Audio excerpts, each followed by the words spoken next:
ભાઈ એટલે તમને માર પડે ત્યારે જ તમે ભેગા થાય. તમારો સ્વાર્થ છે આમાં. આજે આ ભાઈ સાથે થયું, કાલે તમને મારે એટલે તમે પાછા આવો. અહીંયા આ અનંતભાઈ આજે જાય એટલે તમે પાછા કાલથી જાણ હતા. બરાબર ને? એટલે આપણામાં બદલાવ ક્યારે આવવો જોઈએ? આપણે જાગૃત ક્યારે થવાના? માર ખાઈ ખાઈને જાગૃત થવાના કે સાચી જાણકારી મેળવીને જાગૃત થવાના?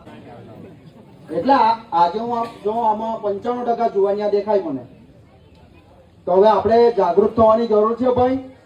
બધા જુવાનિયા જ્યારે કોઈ સામાજિક પ્રોગ્રામ થાય, સાંસ્કૃતિક પ્રોગ્રામ થાય ત્યારે આવો, જાણો. તો આ ખાલી નાચી કૂદીને ખાઈ પીને ભાગી જવાનું બંધ કરી. હવે આપણા સામાજિક પ્રોગ્રામ આવે ત્યારે હું તમને બધાને નમ્ર વિનંતી કરું, બે હાથ જોડીને, કે ભાઈ આવવાનું રાખો. ત્યાં ભલે તમે નાચવા આવો, કૂદવા આવો, પણ જે કોઈ પણ ત્યાં વક્તા હોય આપણને જાણકારી આપે, એ જાણકારી તમે મેળવો, જાગૃત થાવ.